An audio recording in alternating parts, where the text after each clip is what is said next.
By the time the Galactic Empire finished announcing its verdict, the chamber was already silent. Not from respect, but certainty. Empires that spanned thousands of systems did not expect defiance from species barely centuries past their first orbital launch. Humanity, to them, was a footnote waiting to be erased. That assumption would become the most expensive mistake in recorded galactic history ever made anywhere anytime. The human general stood restrained at the center, scorched uniform hanging from his frame, posture unbroken. He had been captured during negotiations, under banners of truce the Empire no longer bothered to acknowledge. His name was spoken across human space with reverence, but here it was reduced to a designation. That reduction was intentional, calculated, and meant to instruct others through fear alone publicly broadcast. The tribunal towered above him, a crescent of alien forms armored in law and arrogance. They recited crimes humanity had never agreed applied to them. Border violations, military resistance, insolence. Each charge assumed submission as a natural state, ignoring that humans had never evolved under masters. The general listened without interruption, eyes steady, breathing slow. He understood the theater. He rejected its purpose entirely completely. When invited to plead, he declined. When offered mercy in exchange for compliance, he refused. Instead, he spoke plainly, his voice calm enough to unsettle the translators. He did not threaten annihilation or boast of secret weapons. He issued a warning, delivered as one delivers a fact. Humanity would remember this moment. They always did. And consequences would follow. Not immediately, but inevitably without exception. Laughter rippled through the tribunal. To them, restraint signaled weakness. The sentence was decided before the general arrived. Execution by exposure to stellar flame, recorded and transmitted. They intended spectacle, believing humiliation would fracture humanity's resolve. They misunderstood what humans considered sacred. The platform ignited without ceremony. Fire wrapped him in blinding light. He did not scream. He stood until flesh failed and silence followed. Across the Empire, officials watched for panic. Across human space, the transmission played once. No pleas followed. No retaliatory message arrived. The general's death burned itself into collective memory, not as loss, but as proof. Proof that the Empire had crossed a line it never saw. Lines were invisible until enforced. Humanity specialized in enforcement. Silently. Thoroughly. Preparation had already begun. Far beyond their sight. The Empire celebrated the execution as a demonstration of dominance. They mistook stillness for surrender. They did not understand that humans did not rush to war. They prepared for it. Every archive, every factory, every shipyard received the same unspoken order. Remember his face. Remember the fire. And wait. War would be declared once justice was defined. Humanity insisted on definitions. The Empire had chosen. On distant worlds, citizens paused as the image faded. There were no riots, no speeches, no demands. Only resolve. Parents taught children the general's name. Soldiers memorized his final posture. Leaders wrote nothing down. They did not need to. The lesson was already learned. Mercy extended to the cruel is cruelty returned. Humanity would respond accordingly. Time was now irrelevant. The countdown had started. Everywhere. The Empire believed it had ended a problem. In truth, it had created a purpose. The fire meant to terrify instead unified billions. Somewhere beyond Imperial sensors, fleets adjusted trajectories. The galaxy had just witnessed a death. It had not yet witnessed the response. That response was already moving. Slowly, deliberately, without announcement. The Empire would learn patience was human. And fire was not forgiven. The execution ended as planned. The consequences did not. Humanity did not mourn publicly, because mourning would come later. First came resolve. First came war. The Empire had burned one man alive. Humanity would ensure it never happened again. This was not vengeance. It was enforcement of a boundary. One the galaxy would respect forever. The fire marked the beginning. Humanity was done warning everyone. After the broadcast ended, the galaxy waited for noise. None came. Human channels went dark across every known band, civilian and military alike. Trade routes continued on autopilot, stations remained staffed, but no statements followed the execution. For empires accustomed to immediate reaction, the absence itself became the anomaly. Analysts flagged it as shock. Admirals dismissed it as collapse. Both were wrong. Inside human space, activity intensified without announcement. Emergency authorities convened across planets and habitats, not to debate retaliation, but to confirm alignment. Votes were unnecessary. The law already accounted for this contingency. Long before first contact, humanity had agreed on one principle: if diplomacy failed under fire, unity followed. Orders moved through hardened networks that had never touched alien infrastructure. Silence outside. Precision within. Shipyards altered production schedules without halting civilian supply. Cargo vessels were quietly requisitioned, crews informed without ceremony. No parades, no calls to arms. Families were notified of status changes with a single phrase repeated everywhere. Extended duty. Indefinite duration. Compliance reached levels unseen in human history. Not through fear, but understanding. The execution had answered every remaining question. The Empire's intelligence bureaus reported contradictory signals. Human markets stabilized instead of crashing. Colonial governments did not fracture. There were no refugee surges. Even entertainment feeds shifted tone subtly, narratives emphasizing patience, endurance, memory. Something was being conditioned. Something collective. Something the Empire could not quantify. Their models required visible rage. Humans offered none. Behind sealed doors, senior human commanders reviewed archived protocols written generations earlier, dismissed as pessimistic at the time.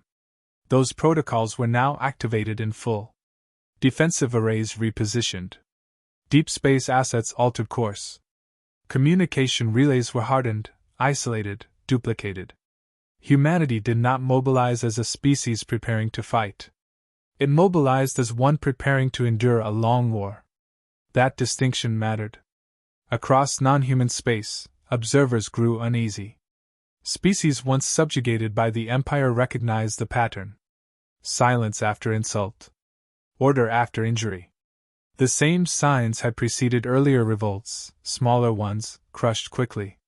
But this was different in scale and discipline. Humans did not posture. They organized. Quietly. Efficiently. Relentlessly. Days passed. Then weeks. The Empire's confidence curdled into irritation. They issued follow-up demands. No response. They threatened sanctions. No response. They dispatched probes toward human borders, expecting panic. The probes vanished without trace, not destroyed, simply gone. That absence unsettled even veteran tacticians. The Empire had ruled by predictability. Humanity offered none. Within human worlds, memorials were not built yet. Mourning was postponed. Grief was stored, compressed, weaponized into resolve. Children were taught history lessons early. Not propaganda. Context. The general's final words were recorded, circulated privately, studied. Not as martyrdom, but instruction. He had not asked for revenge. He had asked for remembrance. Humanity excelled at remembering.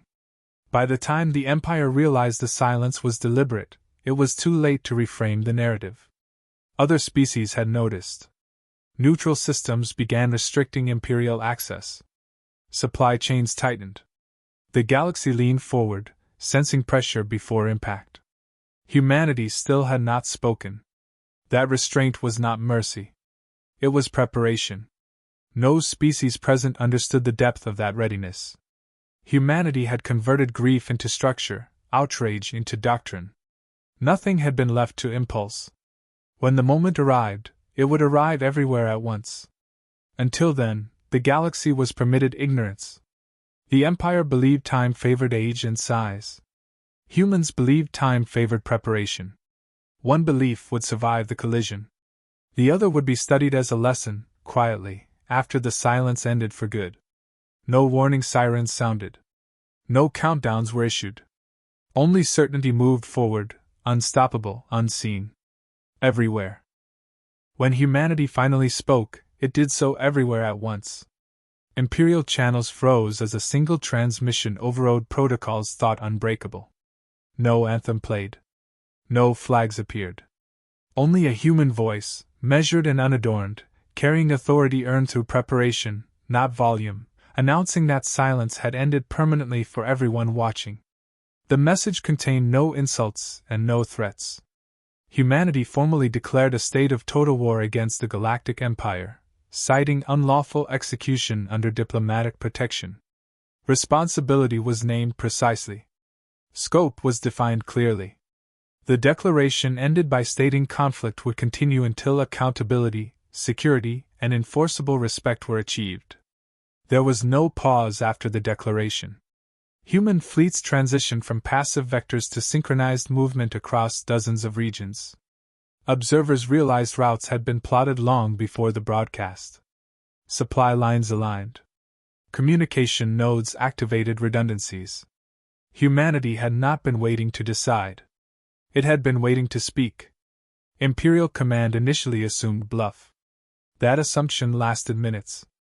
Early engagements unfolded with surgical precision, disabling sensor arrays, shipyards, and command relays without civilian impact. Systems went blind rather than dark. Fleets stalled without orders. Human doctrine prioritized paralysis, not spectacle, turning Imperial strength into inertia and confusion rapidly spreading. For the first time in centuries, the Empire faced an opponent that rejected ritual warfare. Humans adapted mid-engagement, altering formations and tactics within seconds. Artificial intelligences were authorized full autonomy under human oversight. The Empire's rigid hierarchies could not respond fast enough. Superiority in numbers dissolved against flexibility and discipline. Across the galaxy, neutral powers re-evaluated their positions. Data contradicted Imperial propaganda. Humans targeted infrastructure with restraint, issuing evacuation windows and honoring them. Captured crews were treated, not executed. The contrast spread faster than any fleet. The narrative of human savagery collapsed under evidence and consistency visible, measured, documented everywhere. Imperial leadership fractured as consequences accelerated. Governors demanded reinforcements that never arrived. Admirals argued doctrine while losing systems. The realization spread internally that the execution had unified humanity beyond reversal. This was not rebellion. It was enforcement. Humanity was not expanding influence. It was correcting a violation, meticulously, lawfully, deliberately. Humanity's declaration echoed again through secondary channels, translated into thousands of languages. It did not change tone. It did not escalate rhetoric. It simply repeated conditions for peace. Accountability. Safeguards. Recognition of equal sovereignty.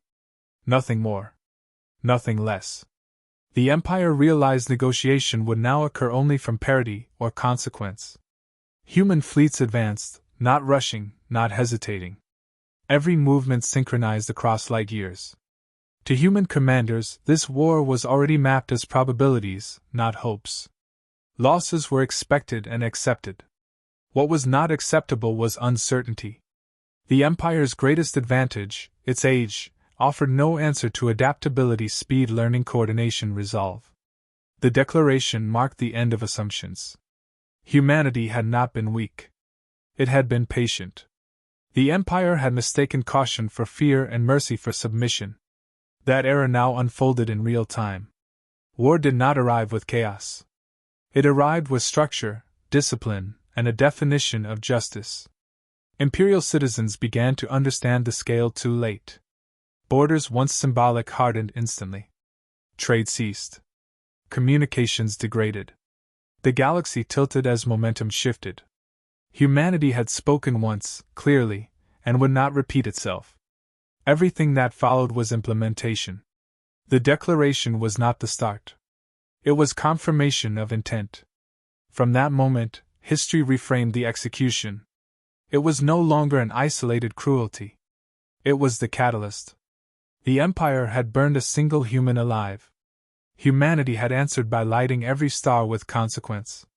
The war was now irreversible, not because of anger, but because of principle clearly defined. The galaxy listened differently now.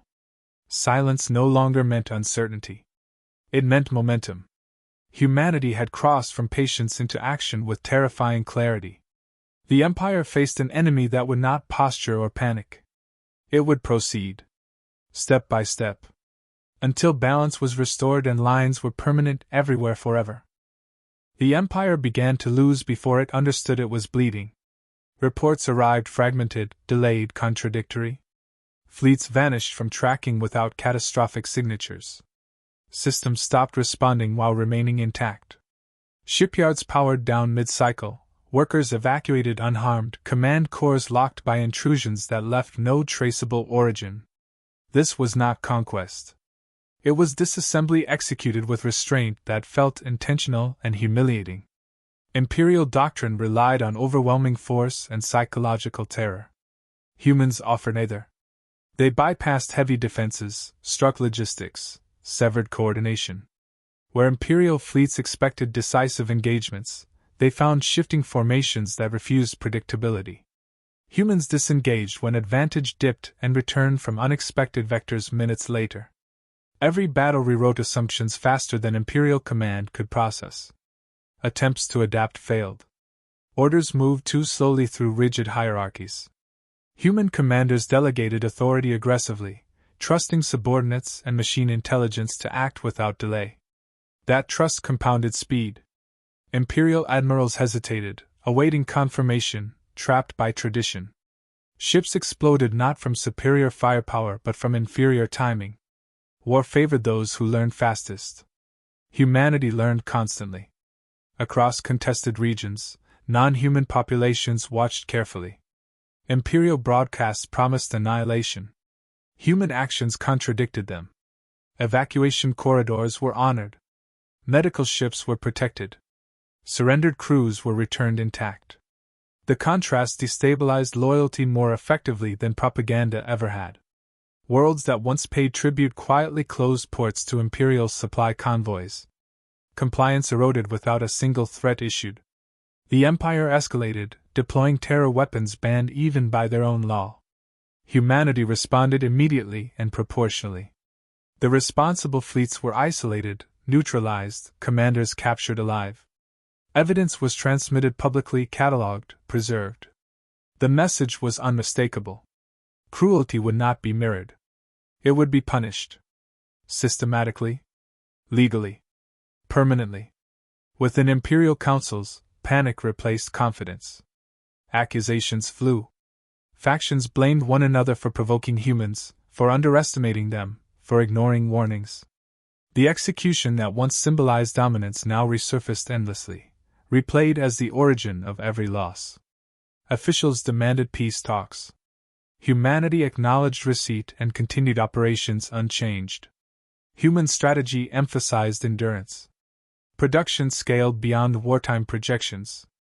Civilian populations accepted rationing without protest. Scientists accelerated development cycles without spectacle. The war machine did not roar.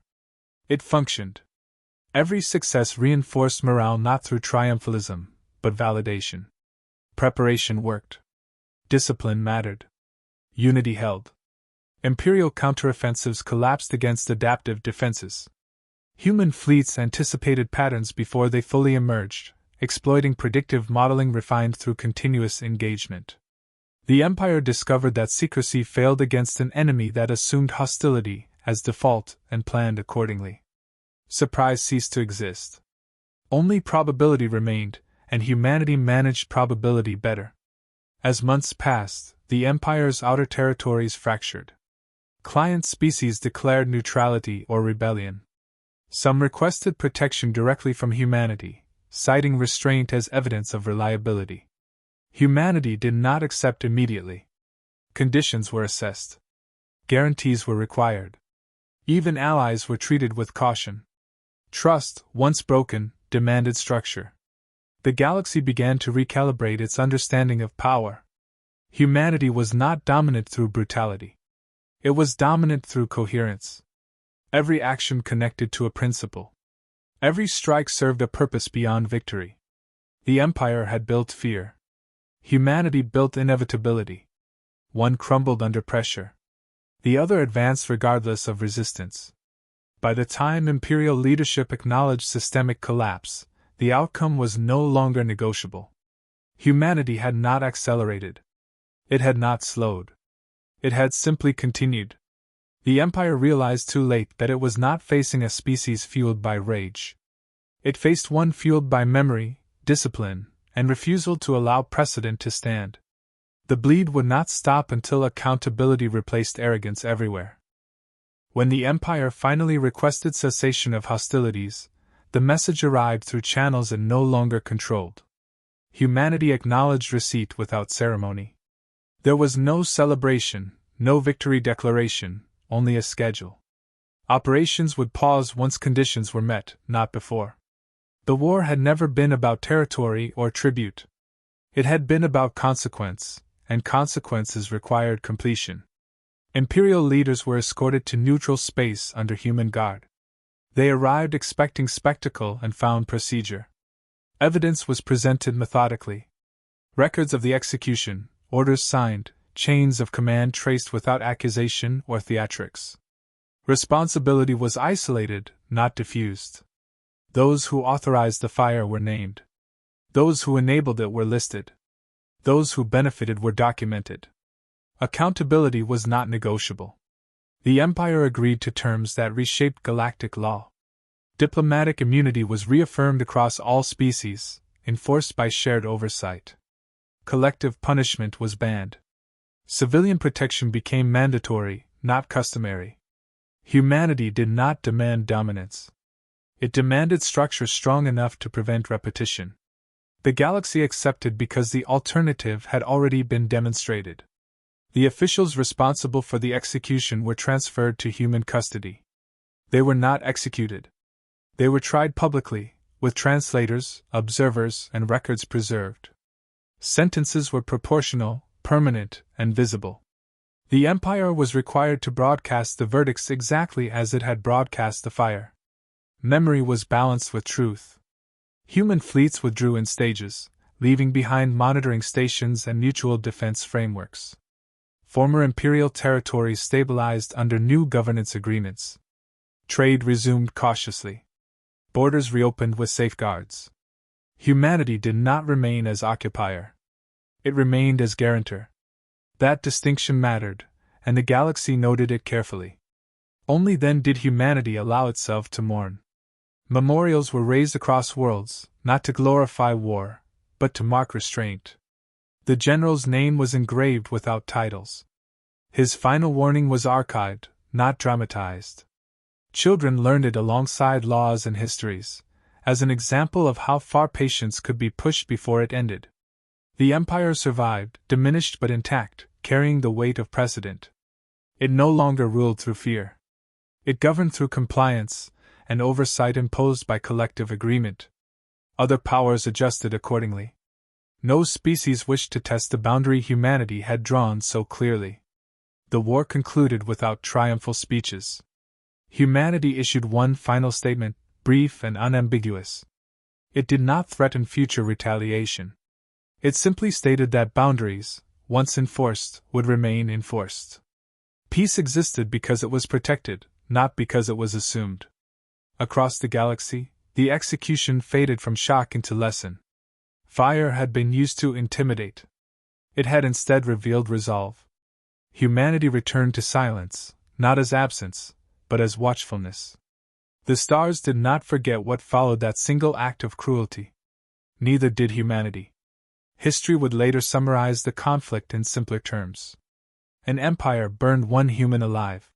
Humanity answered with unity, discipline, and law. The galaxy changed because of it. And no one, ever again, mistook human restraint for weakness. The lesson endured beyond treaties and borders. Human vigilance did not fade with peace, because vigilance was cultural, not situational. Training continued, Archives expanded, and contingency plans were revised with the same calm precision that had guided the war. Other civilizations adapted quickly, adopting protocols humanity had insisted upon, not out of fear, but clarity. The galaxy became quieter, safer, more deliberate. Conflicts still occurred, but lines were now visible, consequences understood. Humanity did not claim authorship of this order. It simply maintained it. Somewhere, far from politics and fleets, a small marker bore a single date and a single name. Visitors stood there without ceremony, understanding what that moment had changed. The cost of one fire had been immeasurable. The cost of ignoring it would have been extinction for many. Humanity ensured no one ever needed reminding again. Silence remained humanity's promise, warning, and shield for generations who chose wisdom over arrogance forevermore indeed.